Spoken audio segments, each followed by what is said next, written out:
Learn more on BBC Bitesize.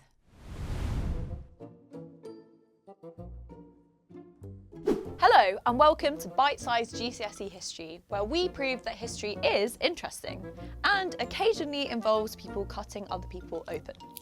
I'm Anouska Lewis, history podcaster, here to talk to you about the history of medicine.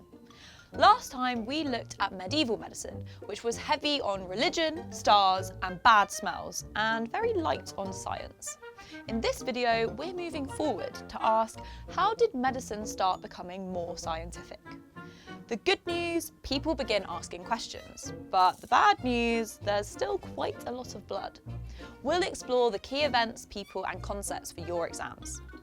Right, fire up the conveniently out of shot because there's no graphics budget time machine. Let's go.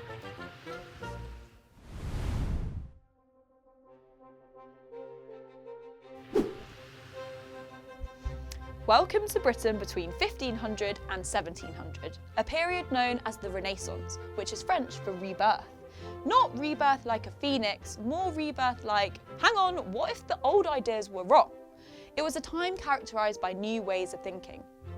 This period saw the rise of a philosophy called humanism, the belief that humans could use reason and observation to understand the world. So instead of blaming everything on God, people started saying, what if we actually looked at what's happening? Humanism didn't replace religion, but it did encourage people to question traditional medical ideas. Another massive game changer was the printing press. Before this, books were copied by hand, mainly by the church, which meant there were fewer books, the same ideas and no challenging of physicians like Galen. In comes the printing press to change that. Suddenly, books become cheaper, more people had access to them, and now new ideas were spreading quicker. This meant doctors could finally publish theories that offered something different, just like our first scientist coming right up. Fancy a deep dive with more in-depth information? Be sure to check out the Bitesize website, link below.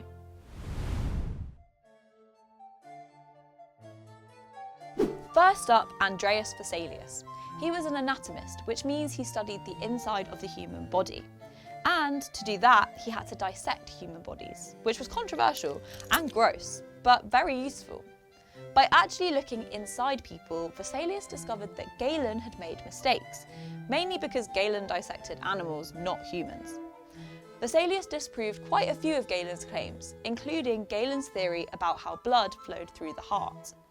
However, he couldn't yet explain how blood did move between the heart's chambers. This limited how useful his discoveries were at the time. In 1543, Vesalius published his findings in a book called On the Fabric of the Human Body. A huge deal. Next up, Ambroise Paré, a surgeon working with injured soldiers in the French army. Traditionally, physicians treated gunshot wounds by pouring boiling oil on them. Yes, boiling oil. One day, Paré ran out of oil and improvised an ointment made from egg white, rose oil and turpentine, and it worked better. Paré also improved amputations by using ligatures, tying blood vessels to stop bleeding instead of burning them. Still risky, still painful, but progress. However, germ theory wasn't understood yet, so patients had a high chance of infection, which often led to death. Then comes William Harvey, and honestly, this one's a biggie. At the time, people believed blood was made in the liver and then used up by the body. Harvey proved that blood circulates continuously, pumped around by the heart. That was a major breakthrough. Underline it, star it, love it, you'll need to remember it. However, his work had limited immediate impact because microscopes and germ theory did not yet exist. Sorry, we got a little bit excited. Finally, Thomas Sydenham, the king of observation. Sydenham believed doctors should observe patients carefully, identify specific diseases and treat individuals, not just follow textbooks. Do actually look after your textbooks. He worked out that measles and scarlet fever were different diseases, which I know what you're thinking, Anouska, that's so obvious, but it wasn't then. Medicine was becoming more evidence-based, slowly but surely. Head over to the Bitesize website linked below to find out even more about the history of medicine.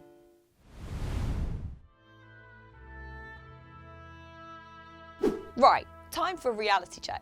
Despite all these new ideas, what actually changed for ordinary people? Enter the Great Plague of 1665. This outbreak killed around 100,000 people in London alone. Symptoms were similar to the Black Death from the medieval times, fever and painful buboes. Despite scientific progress, medical practice for most people hadn't changed much. People still believed in miasma theory, bad air caused disease. They lit fires, carried flowers, and avoided foul smells. Religion was still hugely important. Many still believed God had sent the plague as punishment. Treatments were also familiar: bloodletting, herbal remedies, and balancing the four humours.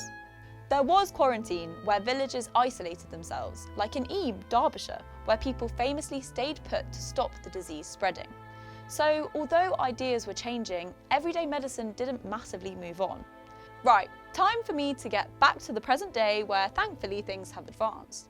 While I head back to the time machine, if you'd like to know more, make sure to head to the Bitesize website, link below.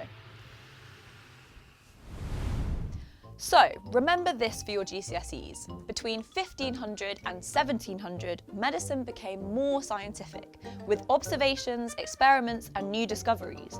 But treatments for most people didn't change much, and the Great Plague proves it. More science, same plague panic. And if you want to find out even more about Renaissance medicines or any other aspect of history, then head over to the Bitesize website or listen to revision podcasts on BBC Sounds. All the info you need is below. Right, that's your lot for now. I'll see you next time. Bye! For in-depth GCSE resources and practice, visit BBC Bitesize now.